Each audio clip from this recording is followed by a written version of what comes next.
So welcome to the session where we're going to talk about Heart of the Race, which is a wonderful, iconic, historical book that shaped Black British feminism here in the UK. That's why it's Black British feminism.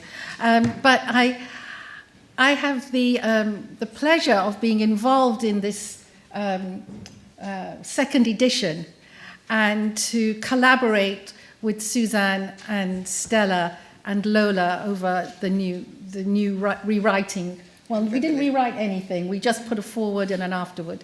So we're going to talk about bringing the energy of the past into the present and to look at the interconnections between what happened then and what we're doing now. And to hear, about Fly and Sisters Uncut, we were sitting there squeezing each other's hands going like, been there, done that. But what can we learn from each other? Because the intergenerational connectivity is what is so powerful. And why are the issues that were virulent and hot on the agenda 35 years ago when Heart of the Race was written, why are they still so resonant now? Why are they still exactly the same? Incarceration, poor housing, poverty, exploitation in the workplace, bullying, harassment, lack of childcare. Every single issue that comes up in Heart of the Race came up today in our discussions. So how do we make that long arc of history bind us together? I want to sort of invoke our ancestors thinking about indigenous knowledges and the way in which, if we are truly to decolonize the way that we think, the way that our institutions work, then we have to think differently. And when I was at university in the 70s, I had the most amazing experience of being with students of color from all around the world. In the 70s, they opened up higher education. We got grants. We were able to enter into higher education. And one of the things is, as I met people from Africa, I'm from the Caribbean, I'm from Trinidad, and I came here and I had that opportunity alongside comrades from South Africa, from Zimbabwe, the new rise of in Iran, there was the Islamic Revolution, there were scholars from the Middle East, and I was doing something called development studies at UEA. And also, we had, who is now the king of Tonga, Polynesian and people from what they call Oceania. And I learned so much about thinking differently. And one of the things I learned from the Pacific Islands is that they walk backwards into the future. So they're going to the future and they walk backwards because they look at their ancestors and those who've gone before. And they cannot walk as we do in the West, always on that trajectory where we're always looking at what's next, what mountain we have to climb, what achievement we have to get. We are focused like this. So to think differently about our ancestors and how they inform us, how we build on their shoulders, how they envelop us and love us and keep us safe, it's so important to decolonizing our knowledges. So we are not on that meritocratic, credentialist, upward climbing mountain, but we are loving and caring and thinking about what people have done before us. And that's what Heart of the Race does. It envelops us, and it starts, the first chapter is called Ties That Bind. And I think it's probably one of the most powerful chapters in the book. And it starts off with talking about the ancestors who, the women who came to the Caribbean, who were ripped out of their cultures, ripped out from their homelands and brought to the Caribbean. People like Nanny, Queenie, these wonderful women who brought spiritual knowledge and understanding that we have now able to use in our activism and our collectivity. So I'm going to introduce you to the wonderful authors of that book. Stella Dadzie, who is one of the founding members of OWAAD, the Organization of Women of Asian and African Descent. It was a landmark organization in the sense that it brought together in that moment in the 1980s, the late 1970s, 1980s, women from all different backgrounds. We were all touched by the same thing, the colonial endeavor, the way that our lives were structured, migration was structured around imperialism, and how we were brought to places and how our migration was informed by that. So OWAAD is an important thing that, of course, we're going to be talking about. And then we have Suzanne. And Suzanne is, we've known each other for 40 years, I think, when we worked together at South Bank University. Suzanne is, like me, retired, and was professor of literature at South Bank and has changed many lives through her work. And she's also a member of OWAAD, structuring it, and the Brixton Black Women's Group. And I know Gail Lewis here is also from the Brixton Black Women's Group, and I was also a member of those groups too. And then we have the wonderful Lola, and Lola is and this is again our intergenerational connectivity, because Lola is a current organizer of Black feminist movement. And one of the things that she does is also teach. And she teaches young people and has that whole perspective. And what also binds us all together on the stage is that we all were lecturers and teachers, and we all use the medium of education as a mode of change. So we're going to discuss some of those things now. So as chair, I've just hogged half an hour. But anyway, so the other thing I want to tell you about is that we've been doing a roadshow on the book, haven't we? Yes. And we've been talking about the book in different venues and different places. So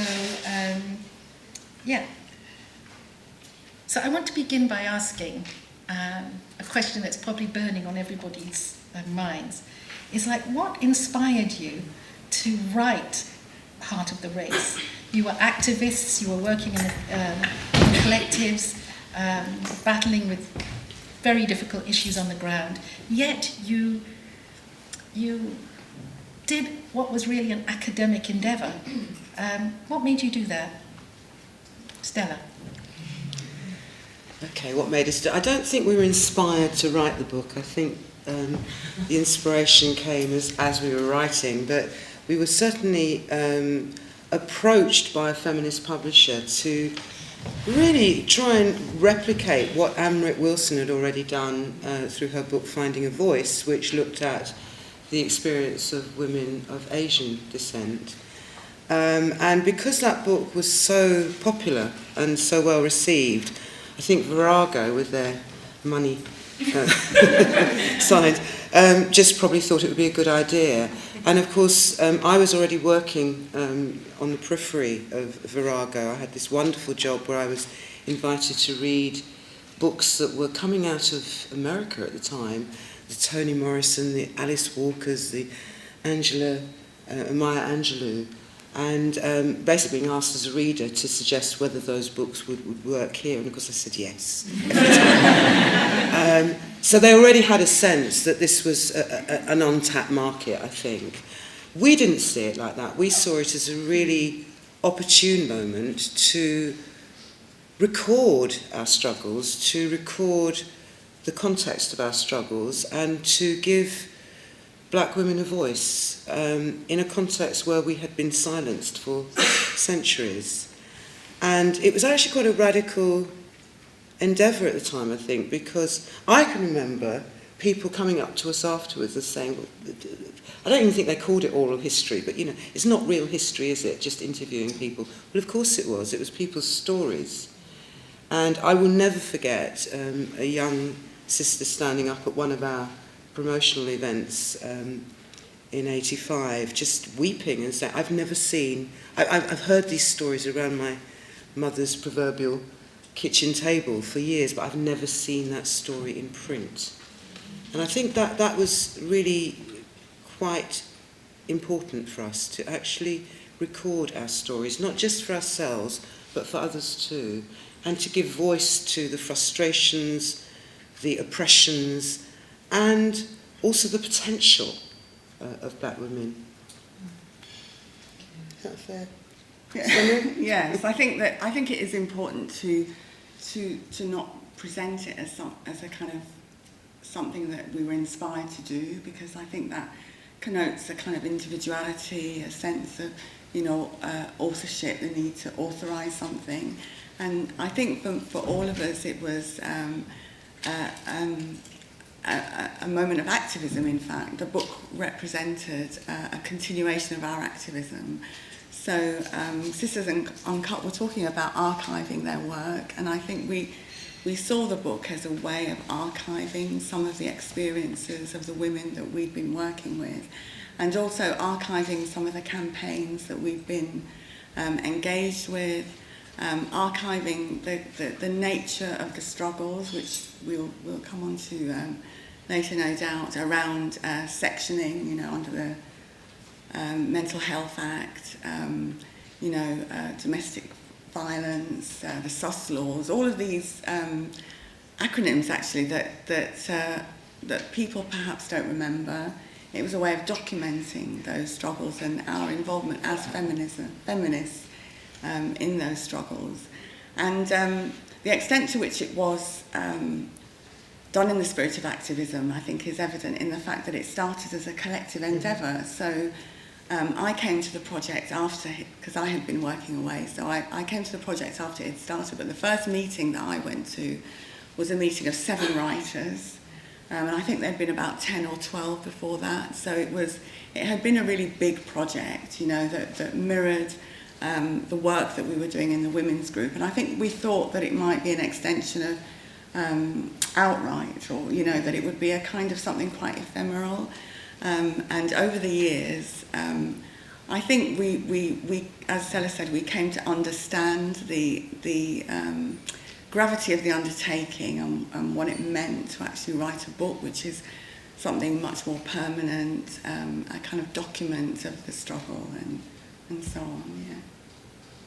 Yeah. Lola, you wrote the new foreword to the book. What did you write a very powerful essay on black women's activism, and that it has again repeated itself, that the issues that you document now you could see in the past. What are some of those issues?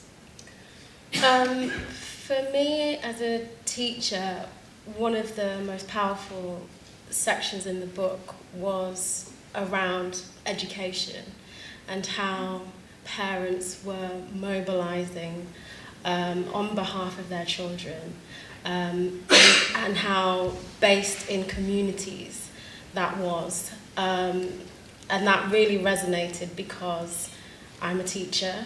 I work in a sort of really difficult position where I'm part of an institution that I believe daily does violence to kids that look like me and come from backgrounds that are mine. And it's a very tricky balance to rope to walk. And it's useful to see, in one way it's disheartening because so many of those issues like the sin bins are the same. We don't call them sin bins anymore, we call them isolation units. Kids are taken out of classrooms and they go to somewhere else in the school and they have to face the wall and not speak to anyone. So we still have that happening on a daily basis and the proliferation of that. But it's heartening to read that there was so much work going on and to feel as though that is the legacy that I I and other BME teachers, other parents are walking in that line. I found that very powerful. Yeah. Well, I mean, just to recap on what both of you were saying about the collectivity, the way you came together as a collective with a collective project. There were many different organizations. There was a Black Women's Group and there was OWAAD. Why was this book, how did this book evolve out of OWAAD? Heidi, Yes? do you mind raising your voice? Oh, okay. I think you need to just move a bit closer to the mic in general, because you're quite far. I know, I just... All of us, or just Heidi? All of us. Oh, you haven't heard anything we said? Should we start again? Yes. Just... Okay. Is that better? How did the book evolve out of OWAAD? I think you have to remember a context in which we were very mindful that what we were involved in was a collective project, and it didn't occur to us to take that invitation to write the book and to give it to any one person. It was a collective endeavour and it grew out of that. Having said that, it was probably quite unrealistic to think that a whole collective of women could write a book. And because many of the people in the audience are women, you will understand how very difficult it is for women who have childcare, careers, all kinds of other things demanding their time, to really give up the kind of time and space that was needed to see that project through to the end. So it did whittle down in the end to the three of us. But I think the book just came out of OWAAD's politics. And of course, OWAAD wasn't separate from those other groups. It was an umbrella organisation that, in a sense, tried to speak on behalf of those groups, or to bring the campaigns together under one umbrella so that we could speak with a collective voice. So in a way, the Heart of the Race was like a natural progression from that endeavour. Suzanne? Yeah, I think it was, but I think as well, well, it certainly dawned on me a couple of years in that it was also another. It was different to organising. You know, it required a lot of responsibility and dedication, and I think that as well it required a standing back from what was going on.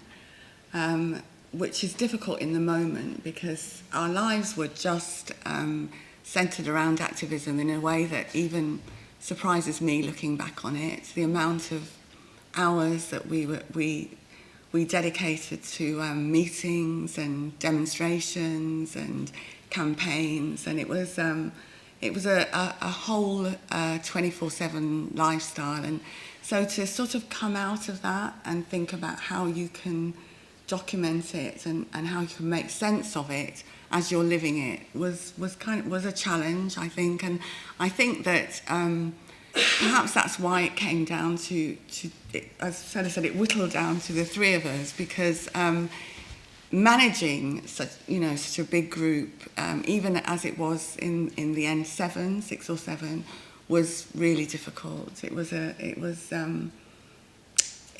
have been another challenge. It would have been a bit of a distraction, and I think we just had too much going on at the time. But it's not the sense that you get when you read the book. So when you read the book, you're very aware of the fact that there are different testimonies that are being given the space to actually speak their truth. And that's what's so powerful about it. And I really commend you in being able to pull that off, because that's such difficult work. But its real power is in the different stories that you get to hear from women who would generally just be hidden figures, really. Thank you for that. One of the things that enabled us to give the book that coherence, I think, was the decision to use what we call the collective we. those of you who've read the book, we tell the history and we tell the current realities from the point of view, this is our story, this is what happened to us.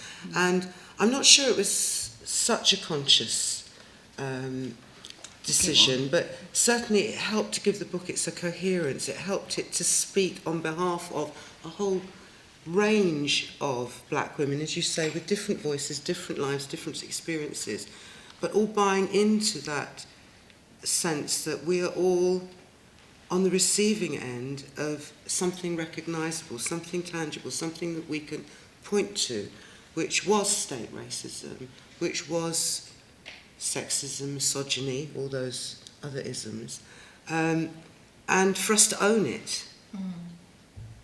By saying this is our story, I think it made a very strong statement that, you know, we were carving out a space. Yeah, and to sort of collapse the distance between us narrating and the women that we were interviewing, because they were women that we knew that had entrusted us with their stories, and we had 100 or so tapes, long tapes, that we had to edit out. And I know when I was interviewing some of the women, there was an issue of trust. You know, some of the women didn't particularly identify as feminists, for example, and they knew that we were, operating with a point of view of feminists. They didn't. Some of the stories are very personal. There's a lot of pain in those stories. So we didn't want to have that kind of anthropological gaze. We wanted to kind of reflect the fact that they were our sisters, you know. And our mothers. And our mothers, yeah. One of the things that struck me reading, I mean, today we've seen just the power of the collective in all the panels that we've had today.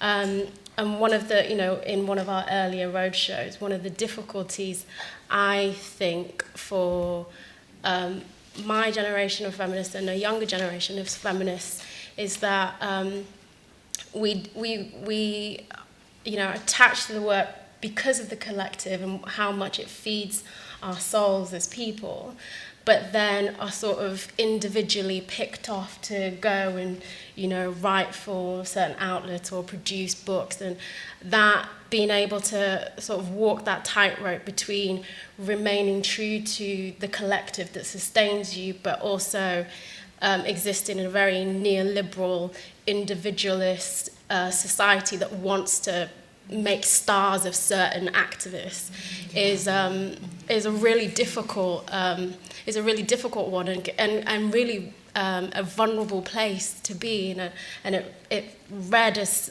there's a real power in the we. Obviously, I mean there's nothing deep in that, but I was really struck by that integrity. Yeah. I think one of the things that really, I mean, for those of you who have read the book, but those who haven't, the testimonies are so powerful, but there's no name to them.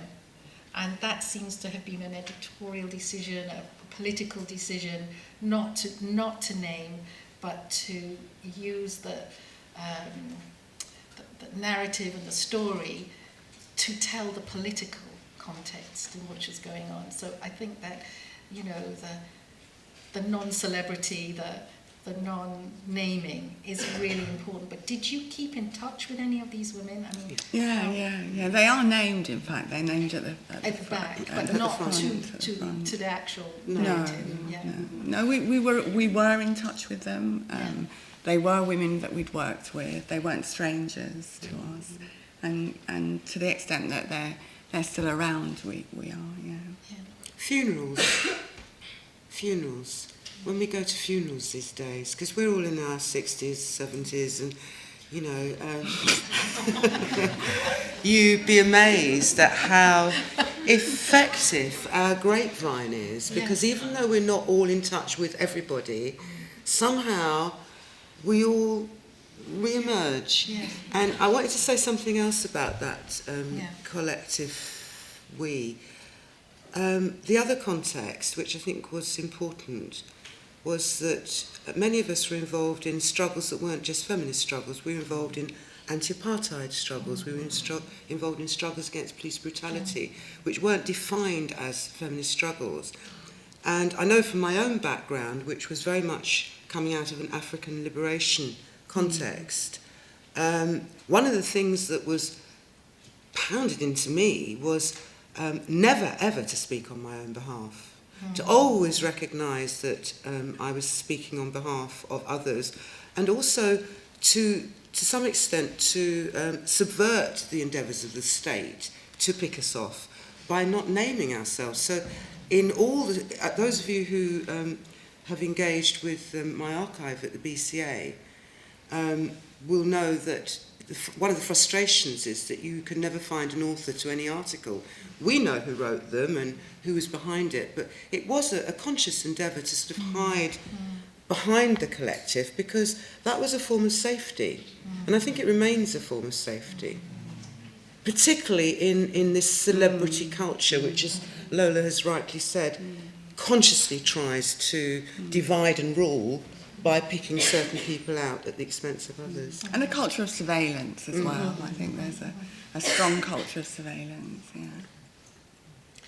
I remember going to the very early OWAAD meetings in 1980, actually. I remember going to my first meeting, and one of the things that really struck me was the energy in the room. It was palpable. I mean, it was just so exciting and loud. It was a bit like Sisters Uncut on stage, but all the time. And we had more energy then. and the tensions as well, which also, as you were saying with Sisters Uncut, there were women from different backgrounds, from different countries, from different ages. There was this real intersectional diversity, as it would be described now. But it was a place I felt so at home, and I know it was. So, can you tell me about those early days, Stella, and how OWAAD grew and became what it was? One of the things about OWAAD is that it started off as the Organisation of Women of Africa and African Descent. That's the AA. Yes. And very early on, when we were still really trying to work out who we were and what we were about, I won't name her because she's still alive and she may not want me to speak on her behalf, but I will remember this Asian sister turning up in motorbike leathers, completely screwing all my stereotypes of Asian sisters. And she basically said, "What about us?" And she herself was an East African Asian, so she had every right to claim the African.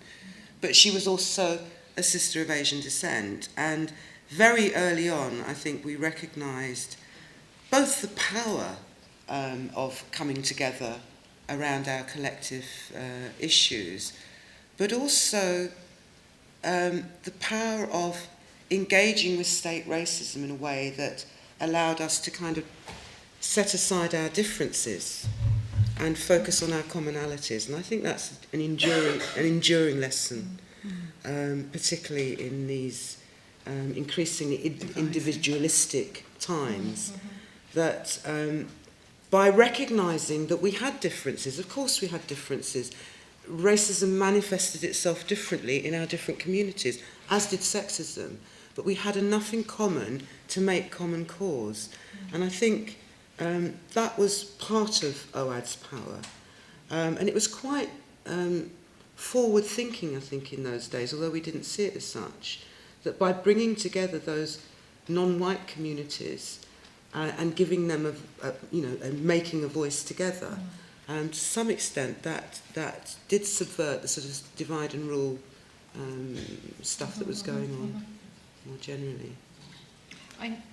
Yes, I know you. Yeah, I was just going to say that it was forward thinking, but I think it always also looked back to a history of anti-imperialism and the early post-independence decolonisation movements, in the 30s, 40s, 50s, and so on. And it reflected as well the fact that for our generation, a lot of us were either born in Africa or the Caribbean, wherever, or had begun, as Stella said, with an anti-imperialist organisation. So our politics came out of the movement to decolonise. And lots of us were involved with, in Guyana, for example, with the WPA, or in other areas of the Caribbean, West Africa and so on. And so having had that background, I think it was much easier then to understand who the enemy was, to understand the ways in which, imperialism divided in order to rule, and to recognise that our strength was in each other, really. And I think that was really the root of a lot of the women's organisations, certainly OWAAD, I think, certainly OWAAD, because lots of women who were in OWAAD were not necessarily in women's groups, but had come as students or activists in other arenas. I mean, a lot has been written about OWAAD now. I know there's your archive, and various theses that I've examined have talked about OWAAD, and they're two kind of, I might call them mythologies around the demise of OWAAD, because OWAAD didn't last for as long as people expected it to. What caused some of those demises? And the two myths, shall I tell you what the two myths are? Or shall I leave you to find them out? No, go on. Name it. Well, yeah, there were two, the two myths were that, there was a tension between Asian and African women, and that wasn't solvable. And then also there were issues around sexuality, straight and gay tensions as well. So there was both the colour and the race and the sexuality were both tensions within the group itself. I know that you particularly, Suzanne, have commented on that. It's your question. It's in the afterward. Well, I think there are two things, really. One is that OWAAD... I was right, there was nothing. No, two things in relation to what you said, not two things in response to what you said. And one is that OWAAD was an umbrella group, so OWAAD wasn't the thing, as it were. OWAAD was a sort of forum, really, where women could come together from women's groups, local women's groups, and women who are unaffiliated.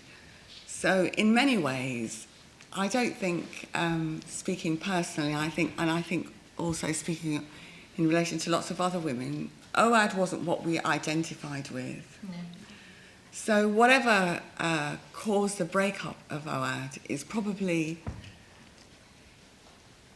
kind of, I think it's been a bit of a diversion, because I think the real work was done in the community with the local women's groups. So there were women's groups in East London, in Southall Black Sisters, in Brixton, in Tottenham, in Manchester, outside of London, Birmingham. So that's where the real work was done, and that's where the real engagement was. And I think in those groups there was a commitment to community, and that overrode some of the tensions that might have manifested themselves in the umbrella group. Because in a sense, I think OWAAD was a kind of theoretical sort of bringing together of where the work was being done. And in such a huge kind of space, there are bound to be tensions. And I think some of those tensions might have been a little bit artificial as well. Or overplayed. Or overplayed, yeah. I think so. I don't know, I think so. And sort of easy to, sort of easy to talk about, sort of easy in retrospect to claim, as if they were real. And I think that's a kind of danger with organisations, that there are easy answers and there are difficult answers. I know that you've been involved in the Black feminist movement. In what way are there tensions that may have been similar? Yeah, Heidi's trying to pretend that she doesn't want to ask about political blackness. That's where we've been going. We planned this. Yeah, I mean, I think that in the last sort of 5 years, that's been an argument that has been sort of raging. And I think probably died down now with the assumption being that we've all decided that political blackness is redundant. And so the activist group that I came from, Black Feminists, we organised under political blackness. And it was not an easy thing to do, but we were very much interested in immigration. Immigration was one of the umbrellas for us all to kind of come together and mobilise. And so for me, seeing all of the sort of discussions around political blackness and, you know, people rightfully calling out anti-blackness as a real thing that, you know, has been experienced and it's impacting on people, was a difficult conversation to observe, because working in an organisation that's about solidarity across our divisions doesn't necessarily mean that we're always getting on and not arguing with each other, and the juice comes, or the meat in the stew, as my mum might put it, is that it's in those really difficult conversations and like the working it out together that we're able to like find a solid base from which we can like go forth. I think for me, I was very conscious of the fact that I didn't really engage other than privately in that discussion around political blackness, because to me it felt like taking my energy and putting it somewhere where I didn't want to invest my energy, because I view it as another form of divide and rule. But people are welcome to disagree with me on that, and that's okay. But yeah, that's my opinion of it. But if you have time for questions, you can always lob some at me. I know, Stella, you were not only involved in OWAAD, but also you were involved in it more internationally in many struggles. Came to be. Yeah. Came to be. How was I involved? I mean, before OWAAD, Yes, I yes. was involved in the Black Liberator, which was a theoretical journal that was an attempt to begin to analyse our experience in the UK. And I soon became frustrated with that because it was so intellectual. It created a real divide, and I can remember my moment trying to flog this damn thing outside Brixton Tube and just thinking, what am I doing? You know, it almost felt like a robbery. You know, you're taking £1 off somebody, you know they're going to read like 2 lines, because even those of us who were at university could hardly make sense of it. So that was part of what fired me, but also, you know, contrary to popular belief, I'm not from the Caribbean. My father's Ghanaian, and I came to the heart of the race very much as an African woman who understood the connection and who understood the cultural and political continuities. And I claim my right to speak about what happened in the Caribbean and to make sisterhood with sisters who came from places like Jamaica and Trinidad and other parts of the Caribbean, because to me, you know, it was the same story. Mm-hmm. But if we go back to the very, very early meetings around OWAAD, there are also a lot of women who probably wouldn't have called themselves feminists. They were women from ZANU, women from EPLF, the Eritrean People's Liberation Front, women from across the African subcontinent who were fighting colonialism, who were involved in liberation struggles, some of whom were taking up arms in that endeavour.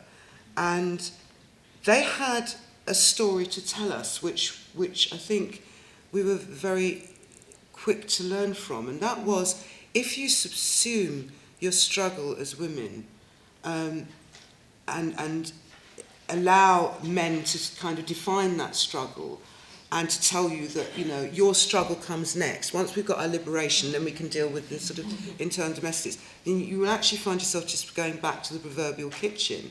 So I think just in terms of both our politics in OWAAD, but also the way the organisation formed, it wasn't something that came out of a sort of feminist movement. The women's movement was early days.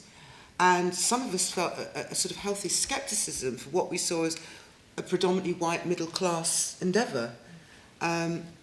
So I think it was important to us to define our politics and to develop our politics in the context of not just what was happening in the UK, but actually what was happening in our countries of origin, and to try and join it up a little bit.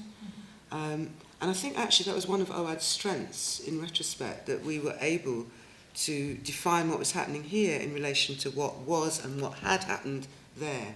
That phrase, "we are here because you were there," comes to mind. You know, we didn't drop out of the sky. We were all in Britain in the late 70s because of a process and a history. Much of the writing in the 80s, the black feminist writing, was very much about, you know, that bringing together women from the post-colonial countries that were here now, the first generation, second generation here since the war, and the notion of political blackness really evolved from that internationalist struggle. I know, Suzanne, that you've also you know, thought about it, the notion of political blackness.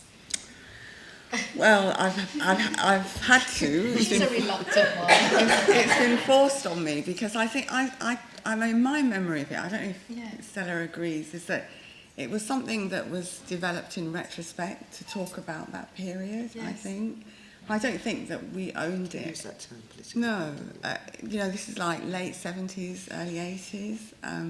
You know, we were talking, I mean, African-Asian unity was not described, you know, it wasn't conceptualised as political blackness, you know, it was... No, that's new terminology. Yeah, and then, you know, subsequently, you know, in the sort of 90s, I think it kind of surfaced, and I suppose I don't like the term, because I think that it really overwrites the fact that all identities are political. You know, all identities are political. Every single relationship is political. The only reason that we describe ourselves in the way that we do is because of historical developments and intersections and so on and so forth. So blackness isn't uniquely political.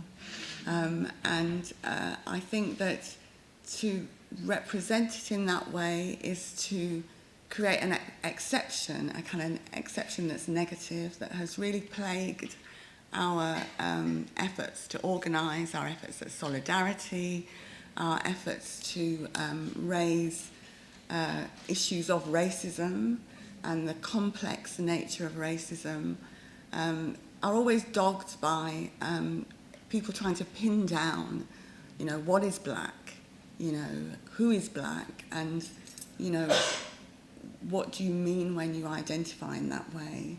And I think, of course, it's a conversation, of course it's important, but I feel, maybe it's my age, I don't know, but I feel kind of beleaguered by it, you know, and I feel that it's been a real, a sort of a means by which the state continues to undermine efforts at collectivity, at solidarity, around the real enemy, as it were, as we used to say in the old days, which is really state racism, you know. Yeah. Do you think OWAAD was successful in its endeavours and its mission to to bring about the genesis of the Black feminist movement in Britain?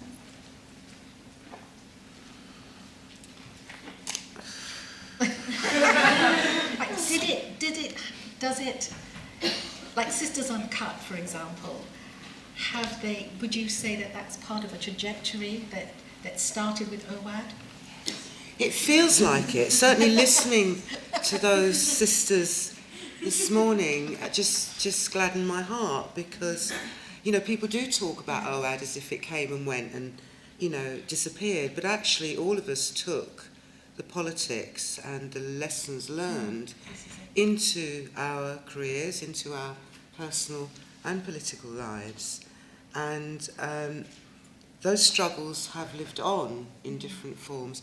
I do believe that organisations come and go because they have their time. And in the same way as Black Lives Matters or any other organisation that develops in response to a particular issue, OWAAD had its time and its place. And you have to look at the demise of OWAAD in the context of all the other stuff that was going on. Riots on the streets was one of them.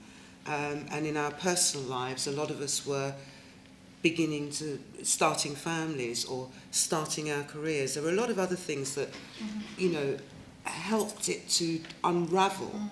But the spirit of OWAAD, I believe, has continued to live on. And I don't care whether we call it OWAAD or something else. I certainly don't think we had this notion that we were sort of setting up, you know, the foundations for future black feminism. We ourselves were still grappling with the term, because feminism itself was, as I said earlier, something that a lot of us saw as a white woman's thing. You know, and even to this day, you have Alice Walker talking about womanism, that attempt to kind of define something for black women that steps outside of that feminist label. So that's why I sort of screwed up my face when you asked that question, because I wasn't quite sure where it was coming from. It was a nebulous activity. But yes, in answer to your question, I do believe that spirit has lived on. And just referring to the earlier point about how all of us have worked in education, you know, I know from my own point of view that, you know, I started life as a common garden German teacher. But when I taught about Germany, I was not going to do Herr and Frau Schmidt and their 2.4 children and their Volkswagen. I took my kids to Namibia. And I made that the basis for talking to them about language, but in a context of colonialism, in the context of who speaks languages, and why do they speak those languages, and why is it that there are countries on the other side of the world that are called London and, you know, Newcastle. That has a context. So it was more than just learning a language for me. And as a teacher, I saw it as a perfectly natural thing to do. Now, of course, these days you've got a straitjacket, haven't you? You've got the national curriculum, which kind of confines and defines what you can do.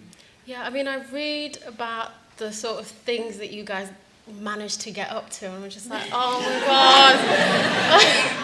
It's a really difficult time to be a teacher, because you're not allowed to do your politics in the classroom. Like when I started 10 years ago, one of the things I used to say really smugly was like, oh, you know, teaching allows me to do my social justice work. And then like the Tories came in and we had Michael Gove, and it's become so constricted and so full. There's like actually no space within the curriculum to be able to be creative so that you can explore some of the political issues that kids today are desperate to talk about. And that's a real sadness for me, and I feel sort of really in my feelings at this point in my career about what to do within a profession that is, like I said before, I find really violent, but there's no space really to be able to be as creative. I mean, there's odd schemes of work that you can do maybe once a year, but it's, you know, it's really not that much. And when we're thinking about the last night and then today, like schools are a massive part of how we even get like the sort of makeup of the prison population that we do, and in thinking about rethinking prisons, we need to rethink education. We need to think about whether or not, what I believe, that we shouldn't be having exams, that we should be thinking about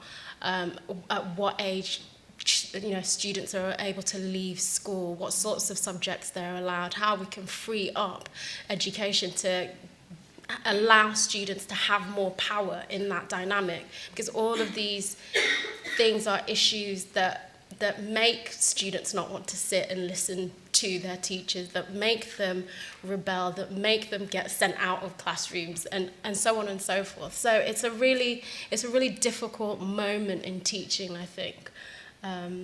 Yeah. One of the things now I would say with education is that the structures are different. And Stella, you began by saying that, in the late 70s and 80s when OWAAD was forming, that, maybe the structures weren't as defined as they are now. There was surveillance, there were, police violence and brutality, but the systems weren't as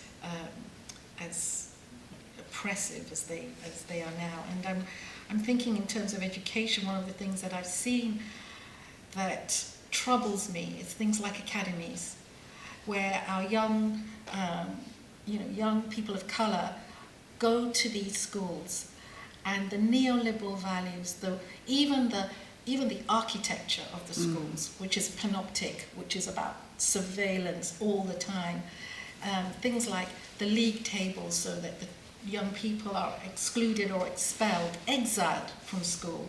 In the UK, where compared to Europe, we exclude young people, which does not happen anywhere in Europe. I mean, it's against human rights not to have an education, and yet we do that without thinking here. And this is the pipeline that Angela was talking about yesterday.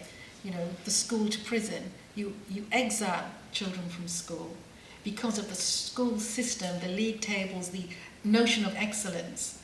And then what happens is, in terms of the communities' own identities, is that they buy into that system because they want the best for their children. So, they send them to these oppressive schools, and they want them to do well, and they want them to go on to university, and wouldn't you as a parent? Yet, it is those very systems and structures. So the same process of the abolition of prisons, we need to think about that in schools, the abolition of the school system. Yeah, and it is, and as it is evolving. Yeah, and to add to that, within this UK context, to bring schools back into public ownership. The thing about academies is that they are private, institutions, entities, and what that means is that parents and students don't have power when the institution is wielding its power in a really violent way. Yes, yeah. So, for example, a few months ago, I had a parent contact me because their son, who is in year 11, so really important year, had been excluded from school for a couple of days for having a grade 2 haircut. Exactly. Like, just think, everybody on the panel earlier, like the first panel, would have been excluded, right? And it's just like, so that parent had to, like, there's no, because of the way academies are set up, there's no local authority kind of like fallback because they govern themselves. And you then have a parent in a position of complete powerlessness trying to help a child go back into an institution that has been incredibly oppressive. Like, how are they supposed to engage with that? And where, the majority of our schools are academies. And so it's a real, for me, when I've been writing about academies, I've always seen it as a race issue, a class issue, that it is going to impact on our communities by far the worst, but we won't hear about it because these are individual sort of grievances that are happening in schools up and down the country, and parents are isolated.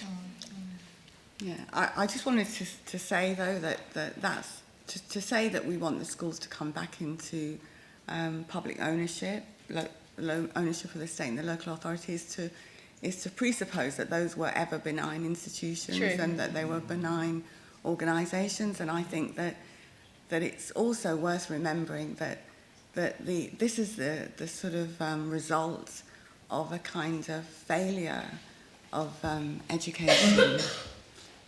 You know, following the post-war settlement, this is a trajectory that education has been on since the late 1940s. You know, with the establishment of the secondary moderns, and then the hurried the way that the comprehensives were formed and so on. And so I think that it's not so much, of course the academies are very pernicious institutions, but the lesson is about vigilance.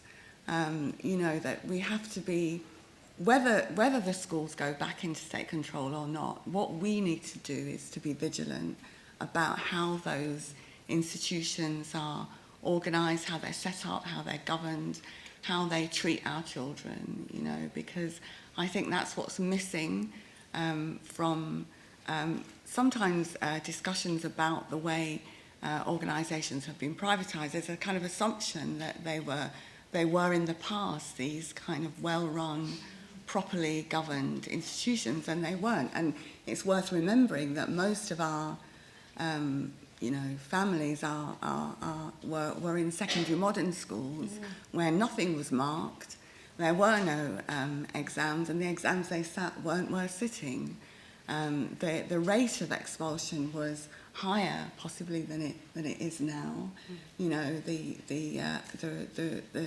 isolation of black boys, the route from school to prison was as well trodden as it is now. You know, that route was actually mapped out in the 1960s. In the 1960s, that road was laid in the 1960s, and it's a question of what happened in the intervening years. You know, where did we take our eye off the ball? Where did we believe that kind of neoliberal claptrap about, you know, ownership and privatising choice? Yeah, you know, where did we start to kind of pull the wool over our own eyes, kind of thing, you know? I know the context has changed, but there are some enduring lessons, and if I think back to those days, one of the most powerful developments around the time, precisely in response to what Suzanne is talking about, was the supplementary school movement, where black parents basically said, our kids are not getting what they need in school, so we're going to set up our own thing. And a lot of that was an attempt to sort of offer a corrective to what was a very Eurocentric, and what remains a very Eurocentric curriculum. Now, if I talk about my own life experience, I never saw anyone brown and female in my history books. I never heard about brown and female women who'd achieved anything or who'd done anything for anyone else. It was almost as if the curriculum went on somewhere over my head and had nothing to do with me. And I think that alienation was something that, as black parents, we could see it happening, because our kids were coming back and they weren't inspired to learn, they weren't inspired by education. So supplementary school was a hugely powerful way of letting the state know that, you know, there was something seriously missing, and that we were actually quite capable of setting that up ourselves in a context where there was no state funding, there was no social media, there was no internet. You know, we managed that on the basis of our jumble sales. Somebody asked that question this morning, you know. It is possible to do your own thing and to free yourself from those oppressive state mechanisms that keep you controlled and define what you may and may not do. The other thing that I wanted to mention very quickly was the wider Black Parents movement. I know that in my local area in Haringey, North London, one of the things that the Black Women's Group did was we set up a group called the Haringey Black Pressure Group on Education, which was for men and women who were concerned about education. And we became a real flea in the local authorities' ear, because anything they did that we thought was going to affect our kids, we called them up on it, and we demonstrated, and we went out there and we handed out leaflets, and we made sure that our voices were heard. And it was actually through that process that we learnt to engage with local authority politics, and learnt how to engage with sort of committee meetings and all those other things that we were excluded from. So I think those lessons are important. It's important not to sort of see history as something that happened then. It's a continuum, isn't it? And the lessons, if, you know, going back to your original discussion about, was it intergenerational something or other? You know, the purpose of us sitting here is to say, look, we did this and it worked. And you're working in a different context and you've got other different isms and schisms to deal with. But actually, that's tried and tested. And you may develop it in a different way and in response to different challenges. But those lessons are lasting and true. The power of collective action, the power of coming together despite your differences to focus on something that concerns us all. We saw that in response to Grenfell, didn't we? There wasn't like a political theory around the response to Grenfell. People reacted to a life and death issue, and they came together despite their diversity and made common cause. And I think that's a lesson that remains true and that we need to remind ourselves of. On that point, I'm going to, the relevance of Heart of the Race to now is so tangible and so poignant, but I'm going to open it out for questions because I think the intergenerational link is here, and it's something that I think we should hear more about. So, any questions? I'll take two at a time. So I'll take yours and then yours. Yes, you go first. You put your hand up first. You want a second? Thank you. Stella talked a little bit about supplementary schools and touched on that. But my question is kind of more to do with education as kind of an institution, and kind of the roots of our education systems are very oppressive, even for the people who it's like meant for. And I feel like when we have like conversations around prison, there's much more, and other like state institutions, there's much more of a language for abolitionist thinking.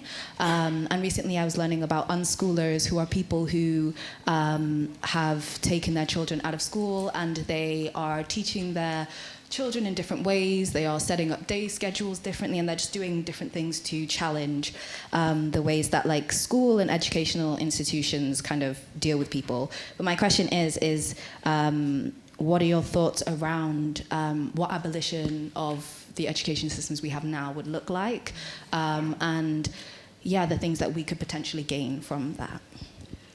I'll take the other question.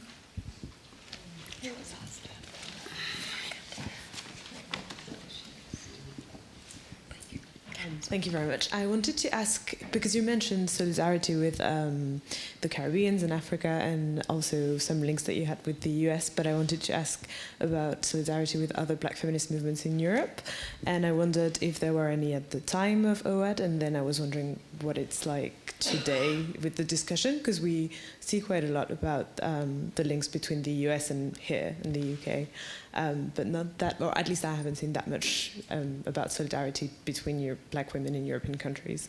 So I wanted to know if you had anything to say about that. Thank you. Okay, I'll take those two questions first. So who wants to go on the abolition of the education system? What would it look like? Go, Lola. That's a small question. Go Lola. No pressure. It's her fault for being a teacher. All teachers. We're all teachers. For me, I think, like, practically, it means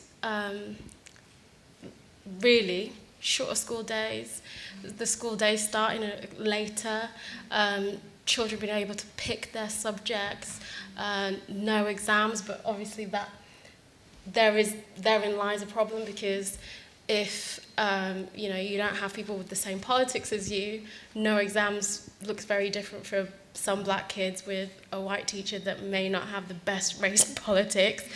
So these are tricky things, but I think it is being child-centered and child-focused, and looking to be as creative as possible in the time that we have them in those institutions. I'm not sure that I'm somebody that, like, I really appreciate parents who are homeschooling. I think that's a massive endeavor for them to undertake, but you know, the reality is that if people are homeschooling, we have to think about our, you know, like actual how the economy runs, and how, you know, who's going to be able to do that, how do we, you know, all of these things are linked, but primarily I think for me it's being creative, like having students study the things that they are actually interested in and that is actively in their lives, it seems like such a basic thing, but really rethinking the school day, because I'm the number of kids that get into trouble within the first half hour of the school day because they are tired is a massive thing, and if we started the school day 2 hours later, that would be make a real difference to those kids. So that's just the beginning. Yeah, I mean, it's not something I've thought about a lot, but I have thought about opening up the school, you know, the sort of physical buildings that need to be opened up so that other influences can direct the way that the children are taught and treated. And I think that there was a question about architecture on the first panel. I think we really need to radically reconfigure the architecture of the school building, because I think it's hostile. I think it encourages conflict and aggression and violence and a kind of physical, a negative physical energy. And I think the buildings are aggressive, you know, violent buildings, and that might be. You know. I just wanted to just invite people to reflect on what education is meant to be for. Surely our project, those of us who are committed to education, is to encourage young people to develop inquiring, inquisitive minds, to follow their interests, to be engaged, to be critical, to be analytical, to think of new things, to learn how to make their own decisions, all of those things. And it seems to me that all that's been whittled away over the years. But having worked in education, both on the inside and the outside, for so many years, what I do know is there's some tremendously committed people working in education now, and pockets of really, really good practice. And although I don't have a single answer to that question, I do know that schools that see themselves as community hubs, that invite parents in to assist with the teaching and to receive the learning, they can be extremely powerful. Schools that encourage young people to help make the main decisions, you know, those schools that involve the kids in interviewing the next teachers, love it. They're the poor buggers who are going to have to sit in front of these people, so why shouldn't they be? So I suppose if I had to come up with a simple word, it has to be a democratisation process, one that stops seeing young people as sort of empty jugs whose heads have to be filled with knowledge, but recognises that young people come with their own experience, with their own lives, with their own questions, and capitalises on that. And, you know, there's nothing more energetic than a school full of kids. You know, if you can just tap on that energy and empower that energy, you know, you've got the start of something really important. I don't think kids need to be told. I think, you know, all they need is a context which enables them to do that stuff. And that sounds a little bit idealistic, but I do believe it because I've seen it. I've been into colleges where, you know, as the person coming in to talk to the teachers about race, they say, all right, okay, we'll give her all the naughty black kids and see if she can sort them out, because we can't. And they kind of use that to subvert what I'm doing. But those naughty black kids have a story, and as you rightly say, some of them are trekking across the whole of London because their parents have some notion that a religious school is going to be more effective in educating them. So they've done 2 hours on the bus before they even start.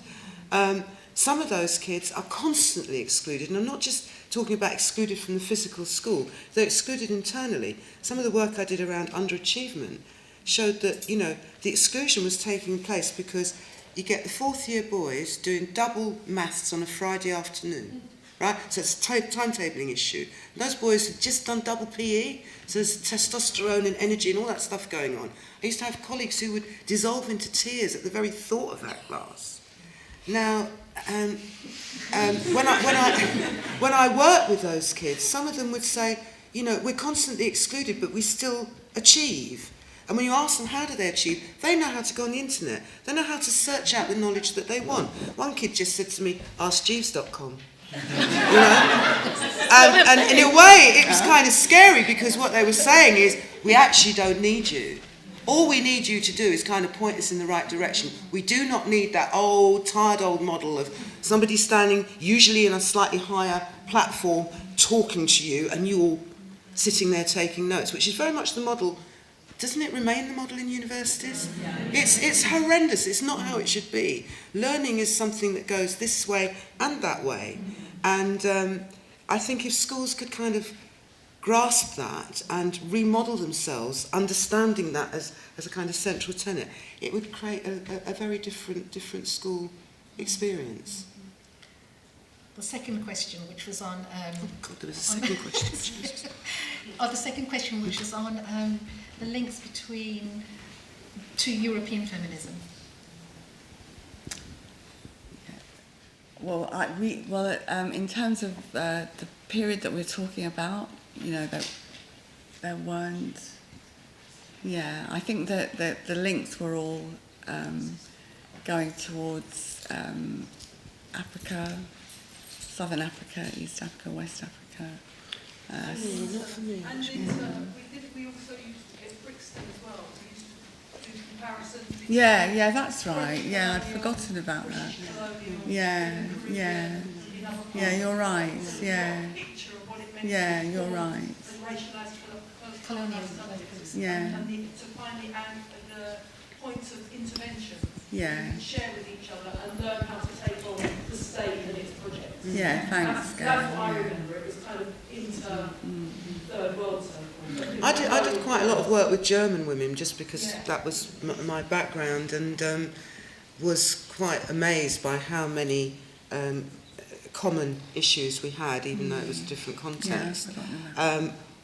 Women of mixed heritage who were discovering that they had an African-American father somewhere back in the States, and their German mother hadn't kind of told them about that, and they were searching out their identity. So that kind of stuff was going on. And I do know that when Gerlin Bean and myself took off to the States, the first thing we did when we hit Chicago was to head for the National Association of Black Feminists, I think they called themselves, and being quite bemused when we were asked to discuss the colour of our nipples, which was, you know, another way of into the discussion, I guess. At the time we were horrified, but looking back, I get it. I do get it. But I think we were consciously trying to make those links, but it was far harder to make those links then. A, because financially you didn't have the means to actually just go abroad and, you know, connect with people, but B, we didn't have the internet. Yeah. On that note, I'm going to have to draw it to a close. Already? Because, yeah, we have. We've finished. We've run Wow. it down. I'm being told. Yes. Can you actually post it? Oh, Stella wants me to mention her poster, which is this wonderful drawing on the front of the Painting, I think it is. Painting is drawing. I'm sorry. I'm getting everything wrong today. That's what sisters are for. They tell you what. But it's her artwork, and she's got some posters for sale with the book out in the foyer out there. So to that, I bring it to a close. Thank you very much for listening.